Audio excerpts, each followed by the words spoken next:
Good morning everyone. आज हम लोग ऑर्गेनिक केमिस्ट्री का इंट्रो क्लास में किसी भी स्ट्रक्चर को किस किस तरीका से आप लिख सकते हैं, different representation of a structure. ठीक है, कोई भी स्ट्रक्चर दिया हुआ है तो उसको आप डिफरेंट डिफरेंट तरीका से लिख सकते हैं। और इसी में आज हम लोग सीखेंगे कि different ways of writing structure. तो सबसे पहले स्टार्ट हम लोग करते हैं डिफरेंट रिप्रेजेंटेशन ऑफ स्ट्रक्चर। जैसे आपको लास्ट क्लास में बतला रहे थे कि अगर आपको मीथेन का स्ट्रक्चर लिखना है तो दो स्ट्रक्चर लिखे थे और सवाल यही था कि ये दोनों में कौन सा स्ट्रक्चर सही है।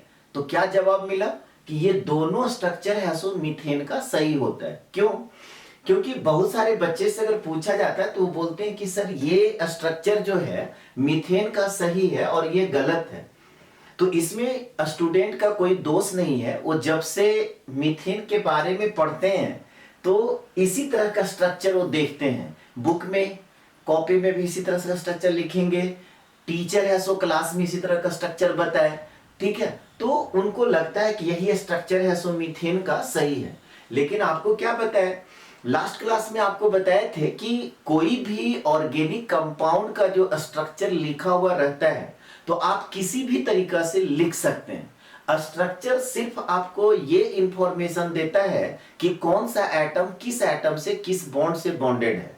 ये आपको इंफॉर्मेशन नहीं देता है कि इसका बॉन्ड एंगल क्या होगा, इसका बॉन्ड लेंथ क्या होगा और इसका शेप क्या होगा। तो इस तरह का क्योंकि आपको बताए थे कि ऑर्गेनिक कंपाउंड जो है वो थ्री डायमेंशनल होता है। जैसे मीथेन का अगर स्ट्रक्चर का बारे में बात किया जाए तो ये आपका थ्री डायमेंशनल होता है और बोर्ड मेरा क्या है, टू डायमेंशनल। बोर्ड मेरा क्या है, टू डायमेंशनल। अब ये थ्री डायमेंशनल स्ट्रक्चर को टू डायमेंशनल में जब आपको लिखना होता है तो ये फ्लैट है, इसीलिए इसको हम लोग क्या बोलते हैं, फ्लैट स्ट्रक्चर। इस तरह का जो भी स्ट्रक्चर लिखा हुआ रहता है इसको हम लोग क्या बोलते हैं, फ्लैट स्ट्रक्चर। अब एक और इंपॉर्टेंट बात को समझिए कि ध्यान से देखिए, अब यहां से क्या कर रहे हैं, दो देखिए निकाल लिए। अब इसमें क्या है, सिर्फ और सिर्फ कार्बन है और दो हाइड्रोजन है। पिछले क्लास में बताए थे कि ब्लैक वाला जो स्फीयर है ये क्या है, कार्बन को रिप्रेजेंट करता है और ये रेड वाला को क्या हम बोल रहे हैं, हाइड्रोजन। अब देखिए इसको अगर इस तरह से बोर्ड पे रखते हैं तो क्या हो रहा है, यहां पर क्या हो रहा है कि ये कार्बन और ये दोनों हाइड्रोजन बोर्ड के प्लेन को ये टच कर रहा है। बात समझ में आ रहा है बात? अब देखिए इसमें क्या करते हैं, इसमें अगर एक हम हाइड्रोजन को और लगा दिए और इस तरह से लिखे, ठीक है, इस तरह से कर दिए, तो अब क्या हो रहा है, ये कार्बन और ये दोनों हाइड्रोजन बोर्ड के प्लेन को तो टच कर रहा है बट ये जो हाइड्रोजन है बोर्ड के प्लेन के ऊपर हो गया। और अगर हम चौथा भी हाइड्रोजन को लगा दें तब क्या होगा, ये दो तो आपका टच कर रहा था बट अब ये भी और ये भी, इसमें दो हाइड्रोजन बोर्ड के प्लेन को टच नहीं करेगा। ठीक है, तब बोर्ड के प्लेन को टच नहीं करेगा तो एक क्या होगा, बोर्ड के प्लेन के ऊपर आ जाएगा और दूसरा क्या हो जाएगा, बोर्ड के प्लेन के नीचे चला जाएगा। तो इसको अगर सही तरीका से रिप्रेजेंट किया जाए तो इसको हम लोग कैसे रिप्रेजेंट करते हैं, तो यहां पर इस तरह से रिप्रेजेंट करते हैं। ये जो कार्बन है और ये दो हाइड्रोजन है, ठीक है, ये तीनों एटम क्या हुआ, बोर्ड के प्लेन वाला है। जो बोर्ड के प्लेन को टच कर रहा था ये कार्बन और ये दो हाइड्रोजन। फिर आपको क्या बताया, आपको बताया कि एक हाइड्रोजन कहां चला गया, बोर्ड के प्लेन के ऊपर, और दूसरा हाइड्रोजन क्या हो गया, बोर्ड के प्लेन के नीचे। तो इसका मतलब ये हुआ, अब देखिए इसको जो दिखाते हैं तो एक होता है ब्रोकन लाइन और इसको हम लोग बोलते हैं सॉलिड वेज। इसको बोलेंगे ब्रोकन वेज और इसको बोलेंगे सॉलिड वेज। अब ये क्या रिप्रेजेंट करेगा, देखिए ये सब चार आपका ये हाइड्रोजन है, ठीक है, तो ये जो आपका सॉलिड वेज है, ठीक है, सॉलिड जो वेज है और इसको हम लोग क्या बोलते हैं, इसको हम लोग क्या बोलते हैं, ब्रोकन वेज। ठीक है, इसको क्या बोलेंगे, सॉलिड वेज, और इसको क्या बोलेंगे, ब्रोकन वेज। और देखिए ये जो लिखा हुआ है ना, सॉलिड वेज जो है ना, अगर यहां पे कार्बन है, ध्यान से समझिएगा, तो ये इस तरह से बना हुआ है, यानी कि कार्बन के तरफ है सो थोड़ा पतला होता है, और इधर आपका है सो थोड़ा मोटा है। ठीक उसी तरह से आप ब्रोकन वेज जो दिखाते हैं, तो इधर आपका छोटा लाइन होता है, और इधर जब आते हैं तो ये बड़ा लाइन होता है। इसको हम लोग बोलेंगे सॉलिड वेज, और इसको बोलेंगे ब्रोकन वेज। अब दोनों क्या क्या रिप्रेजेंट करेगा, तो अभी आपको क्या बताए थे, जो सॉलिड वेज है, ठीक है, जो सॉलिड वेज है, ये हाइड्रोजन आपका क्या होगा, प्लेन के ऊपर, ये क्या होगा, प्लेन के ऊपर, और ये क्या होगा, प्लेन के नीचे, बिलो दी प्लेन। और यहां पे क्या लिखा गया, एबव दी प्लेन, याद रहेगा। इसका जरूरत जो है ना, आइसोमेरिज्म जब पढ़िएगा ना, तो वहां पे जरूरत पड़ेगा। ये इस तरह से स्ट्रक्चर को जो आप रिप्रेजेंट करते हैं, इसका जरूरत कहां पड़ेगा, आइसोमेरिज्म जब आप पढ़ेंगे तब। तो ये कोई भी ऑर्गेनिक कंपाउंड जो होता है वो 3 डायमेंशनल होता है, और उसको 2 डायमेंशनल में जब रिप्रेजेंट करते हैं तो ये फ्लैट स्ट्रक्चर कहलाता है। लेकिन सही लिखने का जो तरीका है यही है, ठीक है, सही लिखने का जो तरीका है यही है। आपका सॉलिड वेज जो है टुवार्ड्स दी व्यूअर, जिधर व्यूअर है उसकी तरफ होगा, और ब्रोकन जो वेज से आप दिखाते हैं वो क्या हो गया, away from the viewer, viewer से दूर होगा। उसी को देखिए यहाँ पे 3 डायमेंशनल में इस तरह से एक स्ट्रक्चर दिखाया गया है। ये आपका है सो मीथेन का 3 डायमेंशनल स्ट्रक्चर है। इसको कंप्लीट कीजिए। यहां तक सभी लोग कंप्लीट कर लिए, तो ये सब लोग को समझ में आ गया। जो आपका कार्बन और 2 हाइड्रोजन बोर्ड के प्लेन को टच कर रहा था वो ये है, और फिर क्या बताए, एक है सो बोर्ड के प्लेन के एबव, और ये एक बोर्ड के प्लेन के बिलो हो जाएगा। ठीक है, तो जो बोर्ड के प्लेन के एबव होता है उसको सॉलिड वेज से रिप्रेजेंट करते हैं, और जो बोर्ड के प्लेन के बिलो होगा उसको हम लोग ब्रोकन वेज से रिप्रेजेंट करते हैं। चलिए नेक्स्ट हेडिंग डालिए, different ways of writing structure. कोई भी स्ट्रक्चर को कितने तरीका से आप लिख सकते हैं। तो जैसे एक एग्जांपल लेते हैं, लास्ट क्लास में भी आपको बताए थे कि इस तरह का जो स्ट्रक्चर होता है ना, इसको हम लोग बोलते हैं ग्राफिक स्ट्रक्चरल फार्मूला। अब इसको लिखने में परेशानी क्या है, तो इसमें लिखने में परेशानी ये है कि सबसे पहला कि टाइम ज्यादा लगेगा। आपको लगता है कि ये इस तरह से लिखना ज्यादा अच्छा है, क्योंकि ये दिखता है कि कौन सा एटम किस एटम से किस बॉन्ड से बॉन्डेड है। लेकिन क्या बोल रहे हैं कि इसमें आपको लिखने में टाइम ज्यादा लगेगा, और कॉपी पे स्पेस भी ज्यादा छेकेगा। डर भी दिमाग में बना रहता है कि कहीं कोई जल्दीबाजी में बॉन्ड ना छूट जाए। ठीक है, और इस तरह से अगर लिखेंगे ना तो फिर ऑर्गेनिक आप सीख भी नहीं पाएंगे। तो होता क्या है कि आप जानते हैं कि कार्बन में केटेनेशन प्रॉपर्टी सबसे ज्यादा होता है। तब हम लोग क्या करते हैं कि ये 3 जो हाइड्रोजन है, ये कार्बन से सिंगल बॉन्ड से बॉन्डेड है, उसको हम लोग क्या करेंगे, CH3 लिख देंगे। अब ये CH3 लिखा हुआ है तो ये अंडरस्टूड हो जाता है कि यह कार्बन 3 हाइड्रोजन सिंगल बॉन्ड से बॉन्डेड है। क्यों?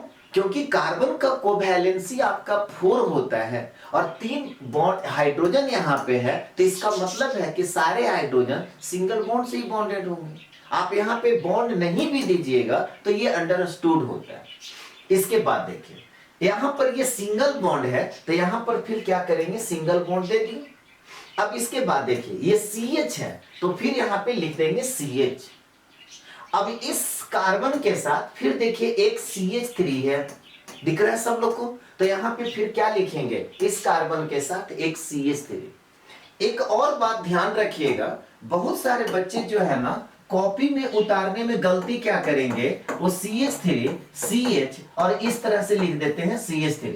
उनको पता ही नहीं चलता है इस देखिए इस तरह से लिखने का मतलब क्या हुआ, अगर आप लिख देते हैं तो यहां पे लग रहा है ना कि ये हाइड्रोजन का कार्बन के साथ बॉन्ड बना हुआ है। नहीं, धीरे धीरे अब आप क्या कीजिए, आदत डालिए कि यहां पे जब भी इस तरह का स्ट्रक्चर लिखना है तो ये कार्बन कार्बन के बीच में बॉन्ड है। समझ में आ रहा बात? कुछ भी ऐसा नहीं चलेगा। अब यहां पे अगर आप लिखते हैं CH3 CH और इस तरह से बच्चे लिख देते हैं तो ये भी गलत हो गया। क्यों? क्योंकि यहां पर आप इस तरह से लिखते हो तो लग रहा है कि कार्बन और हाइड्रोजन के साथ बॉन्ड है। तो आदत बनाना है, ठीक है, सही आदत बनाना है। अब देखिए यहां तक हम लोग आ गए थे। अब इसके बाद फिर क्या है, CH है, तो यहां पर सिंगल बॉन्ड तो पहले से दे दिए, अब CH आ गया। अब इस CH के साथ देखिए तो एक OH ग्रुप लगा हुआ है, तो यहां पर फिर क्या लिखेंगे, OH ग्रुप दे दिए।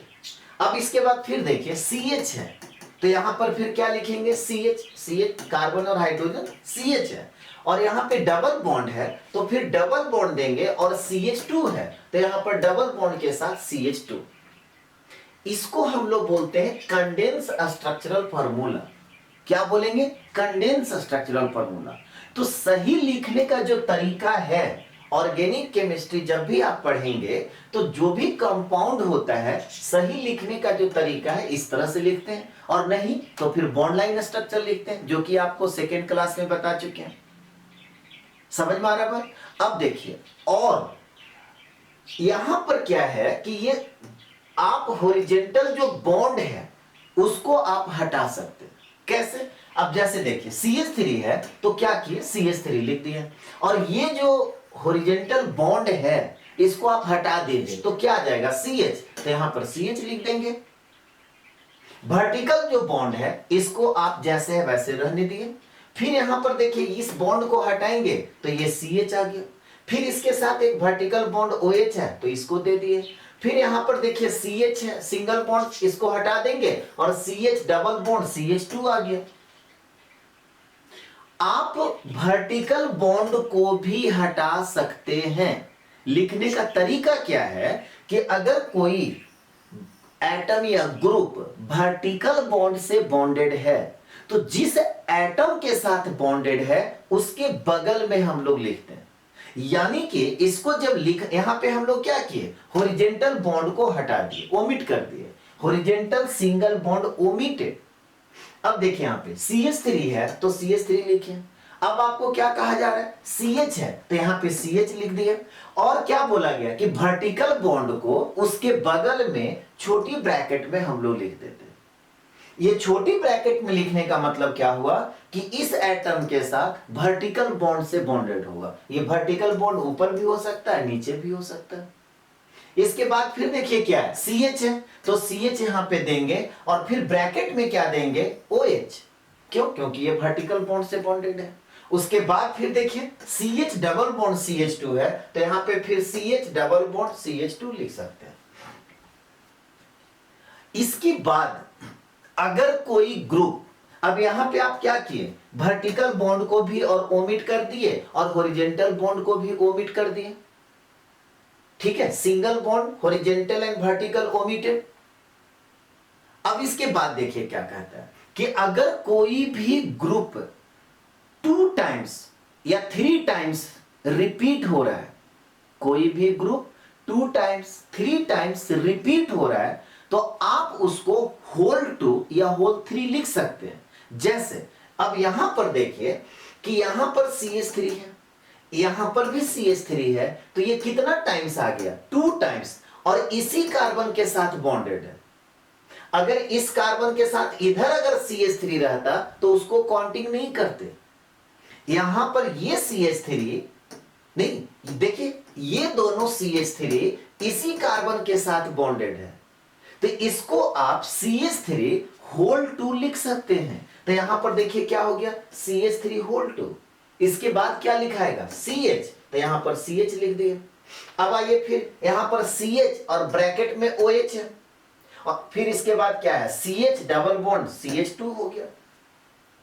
ठीक है, तो ये भी आपका कंडेंस ही कहलाएगा। कंडेंस का मतलब क्या होता है, जितना आप छोटा कर सकते हैं, जितना आप छोटा कर सकते हैं, तो ये इसको भी हम लोग कंडेंस कहेंगे।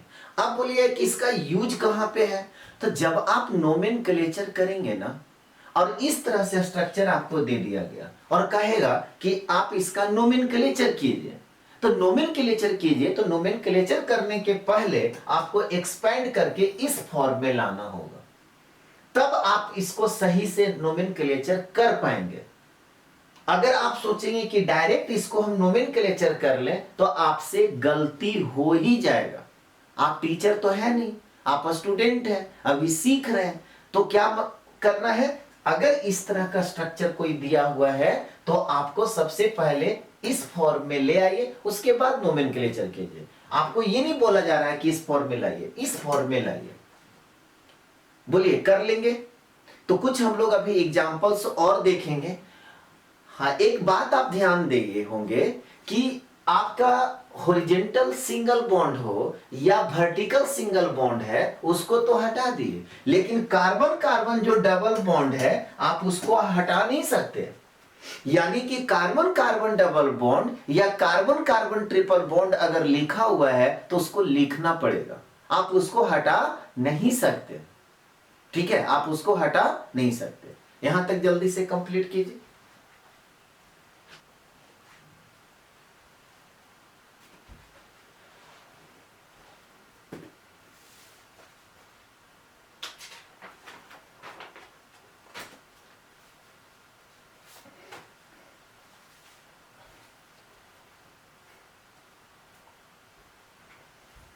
तो यहां तक कंप्लीट कर लिए सभी लोग। जैसे अब देखिए, दोनों तरह से हम लोग सीखेंगे। अगर इस तरह से लिखा हुआ है तो आपको इस तरह से लिखना है, और अगर इस तरह से लिखा हुआ है तो आपको इस तरह से लिखना है। ठीक है, अभी कुछ एग्जांपल्स हम लोग देखते हैं। पहले अभी और सीखिए, फिर आपको देंगे करने के लिए। अब यहां पे CH3 है तो CH3 लिखिए। यहां पर CH है और हॉरिजॉन्टल बॉन्ड है सिंगल बॉन्ड, इसको हटा दिए। अगर आप कार्बन कार्बन डबल बॉन्ड को आप हटा देंगे तो ये गलत हो जाएगा। अभी आपको बताए थे ना कि कार्बन कार्बन डबल बॉन्ड या कार्बन कार्बन ट्रिपल बॉन्ड है तो आप उसको हटा नहीं सकते। तो इस स्ट्रक्चर को अगर आप इस तरह से लिखते हैं तो ये गलत हो जाएगा। जैसे अब यहां पर देखिए, ये आपका स्ट्रक्चर लिखा हुआ है। अब ये डिपेंड करता है कि आपकी कॉपी में जगह किस तरह से बचा हुआ है। अब कॉपी में जगह मान लेते हैं कि वर्टिकल बचा हुआ है, तो ये जो CH2OH है और यहाँ पे CHOH है, तो अब इसको ऐसे भी लिख सकते हैं, फिर CH2OH। यही स्ट्रक्चर आप ऐसे भी लिख सकते हैं और ये सही भी है। जैसे यहां पर आपको कहा गया कि कंडेंस लिखिए, तो कंडेंस जब लिखिए तो यहां पर CH3 आप लिख दिए और यहां पे CN का जो ट्रिपल बॉन्ड है आप उसको हटा दिए। अब आप बताइए कि ये लिखना सही है या नहीं है। ये CH3CN था तो सिंगल बॉन्ड और ट्रिपल बॉन्ड दोनों को आप हटा दिए, तो ये सही है या गलत है लिखा हुआ? ये सही है। तो बोलिए कि सर अभी तो आप बता रहे थे कि कार्बन कार्बन अगर ट्रिपल बॉन्ड है तो आप उसको नहीं हटा सकते हैं। हाँ, कार्बन कार्बन डबल बॉन्ड और ट्रिपल बॉन्ड है तो आप उसको नहीं हटा सकते, बट कार्बन के अलावे किसी दूसरे एटम के साथ डबल बॉन्ड या ट्रिपल बॉन्ड है तो आप उसको हटा सकते हैं। फिर से रिपीट कर रहे हैं, कार्बन के अलावे किसी दूसरे एटम के साथ अगर डबल या ट्रिपल बॉन्ड है तो आप उसको हटा सकते हैं। यहां पे कार्बन के अलावे नाइट्रोजन के साथ है ट्रिपल बॉन्ड, तो इसको आप हटा सकते हैं। ये लिखना सही है। जैसे आपको कहा गया कि इसको आप कंडेंस करके लिखिए, तो आप लिखिए CH3 और ये CO CH3 इस तरह से। अब आप बताइए सही लिखा हुआ या गलत लिखा हुआ? ये सही लिखा हुआ या गलत लिखा हुआ? ये सही लिखा हुआ है। आप सिंगल बॉन्ड को भी हटा दिए और यहां पे जो डबल बॉन्ड है वो किसके साथ है? ऑक्सीजन के साथ है। कार्बन का किसके साथ है? ऑक्सीजन के साथ है, तो आप उसको हटा सकते हैं। ठीक है, ये सही लिखा हुआ है। बोलिए सबको समझ में आया कैसे करना है? सो तो कुछ एग्जांपल्स इस फॉर्म में दिया हुआ रहेगा, आपको इस फॉर्म में लिखना है, और इस फॉर्म में दिया हुआ रहेगा, इस फॉर्म में लिखना है। ठीक है, अभी कुछ एग्जांपल्स हम लोग प्रैक्टिस करेंगे। यहां तक जल्दी से कंप्लीट कीजिए।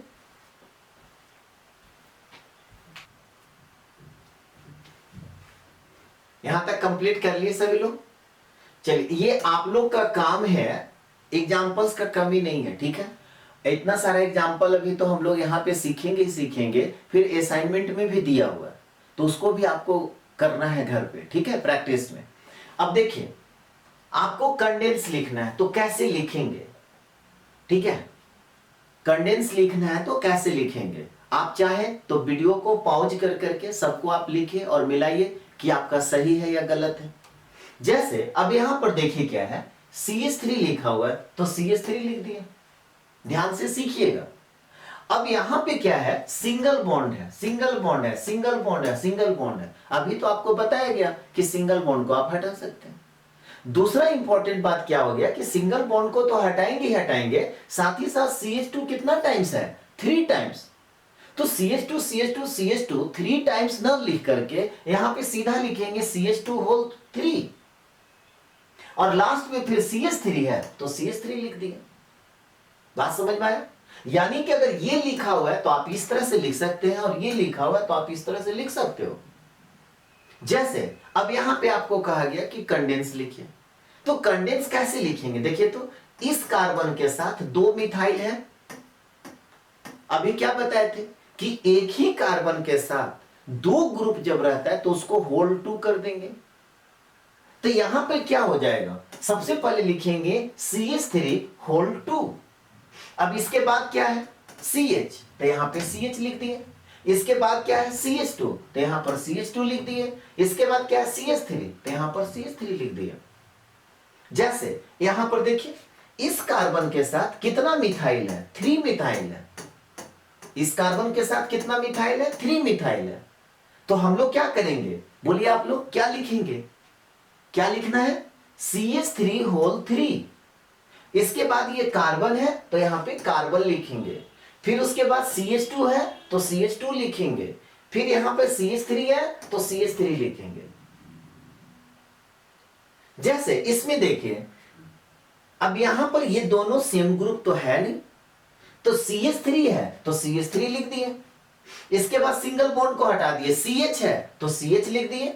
और क्या बताए थे, वर्टिकल बॉन्ड को भी आप हटा सकते हैं, बट लिखने का तरीका क्या है, ब्रैकेट में लिखते हैं, उसके बगल में छोटी ब्रैकेट में लिखते हैं। तो इस CH के बगल में क्या होगा, ब्रैकेट में OH हो जाएगा। फिर यहां पर सिंगल बॉन्ड है तो इसको हटा दिए, और इसके बाद CH है तो CH लिख दिए, और ब्रैकेट में क्या हो जाएगा NH2, क्योंकि ये वर्टिकल बॉन्ड से बॉन्डेड है।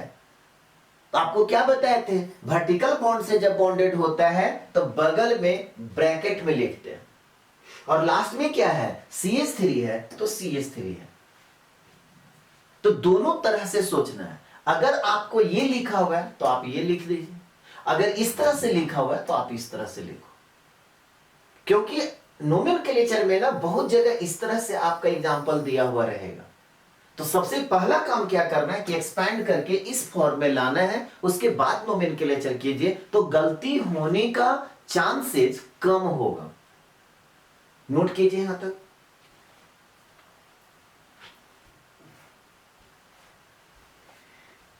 यहां तक सभी लोग कंप्लीट कर लिए।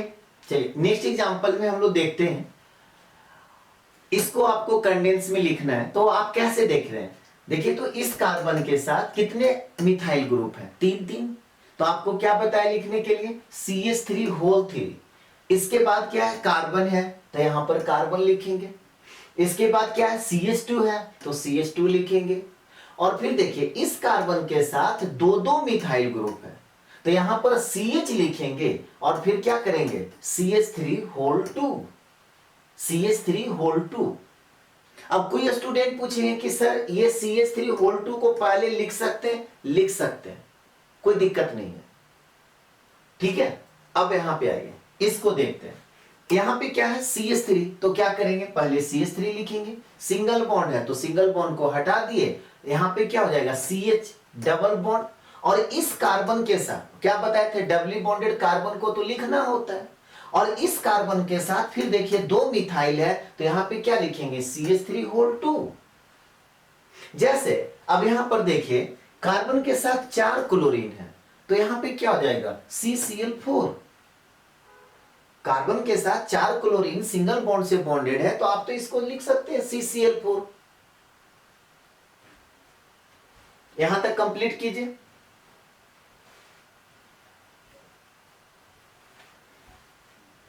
यहां तक हो गया सभी लोग को। और एग्जाम्पल हम लोग देखते हैं। अब देखिए इस तरह से लिखा हुआ था तो आप इस तरह से लिखें। अब हम लोग कुछ एग्जाम्पल्स ऐसा करेंगे कि ये लिखा हुआ है आपको इस फॉर्म में लिखना है, ठीक है। जैसे देखिए अब इसको आपको एक्सपैंड करके लिखना है, कंडेंसर स्ट्रक्चरल फॉर्म, मतलब सेकेंड वाला पॉइंट। अब देखिए यहां पे क्या है, कैसे लिखेंगे। अगर इस तरह से लिखा हुआ है तो जब तक आप इसको एक्सपैंड नहीं करेंगे तब तक फिर आपको नोमेनक्लेचर करने में दिक्कत होगा।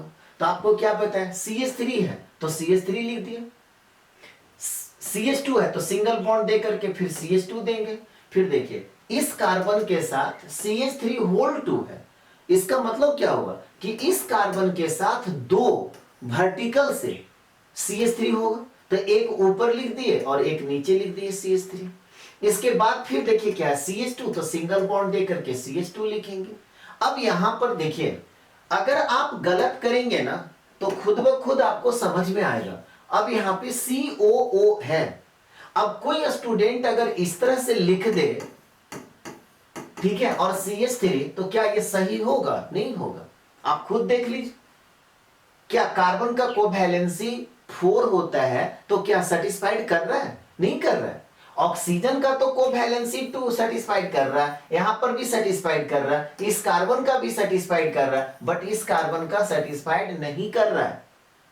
तब आपको क्या करना होगा, यहां पे 2 ऑक्सीजन है तो एक ऑक्सीजन को नीचे लिखना होगा डबल बॉन्ड से, और यहां पर इस तरह से CH3 लिखना होगा। तो ये जब तक आप प्रैक्टिस नहीं कीजिएगा तब तक नहीं होगा। अब यहां पे क्या होगा, सिंगल बॉन्ड और CO ऑक्सीजन के साथ डबल बॉन्ड, फिर एक ऑक्सीजन सिंगल बॉन्ड और इसके साथ सिंगल बॉन्ड से CH3। ये सही स्ट्रक्चर है। जैसे अब ये आपको कहा गया कि इसको आप एक्सपेंड करके लिखो, तो यहां पर CH3 है तो CH3 लिखेंगे, सिंगल बॉन्ड देंगे। फिर यहां पर देखिए CH2 3 टाइम्स है। अब बहुत सारे स्टूडेंट फिर यहां पे गलती क्या करते हैं कि जब CH2 3 टाइम्स है तो वो क्या उनके दिमाग में चला जाता है कि ब्रैकेट में लिखा हुआ है तो CH2 ऊपर लिख देंगे और नीचे लिख देंगे, मतलब और कहीं और एक इस तरह से लिख देते हैं। ये गलत है कि नहीं है? CH2 क्या बताए थे फर्स्ट क्लास में, आपको बताया था ऑर्गेनिक केमिस्ट्री का फर्स्ट क्लास में कि CH2 जब भी होता है तो इंट में नहीं होता, मिड में होता है, CH3 इंड में होता है। तो आप इस तरह से लिख देंगे ना तो ये गलत हो जाएगा। इसका मतलब क्या है, अभी एक एग्जांपल भी आपको बताए थे। पहला एग्जांपल क्या था, तो वहां पर CH2 है तो क्या होगा CH2 CH2 CH2। इसके बाद देखिए फिर CH है तो CH लिखेंगे और यहां पर NH2 ब्रैकेट में है, इसका मतलब यह हुआ कि वर्टिकल बॉन्ड से होगा। तो इस कार्बन के साथ ऊपर लिखिए NH2 या नीचे लिखिए, उससे कोई फर्क नहीं पड़ता है। इसके बाद फिर देखिए ऑक्सीजन है तो ऑक्सीजन लिखेंगे, यहां पर फिर CO है तो आप CO को इस तरह से नहीं लिख सकते, ठीक है। CO को आप जो है इस तरह से नहीं लिख सकते। CO जब भी लिखाएगा तो इस तरह से लिखाएगा, तभी ऑक्सीजन का भी कोवैलेंसी फुलफिल होगा और कार्बन का भी कोवैलेंसी फुलफिल होगा। तो यहां पर CO जब है तो इसको फिर क्या लिखेंगे, कार्बन सिंगल बॉन्ड और इधर कार्बन ऑक्सीजन डबल बॉन्ड, और फिर C2H5 है तो आप डायरेक्ट C2H5 लिख सकते हैं, या एक्सपैंड करेंगे तो CH2 CH3 होगा। यहां तक कंप्लीट कीजिए।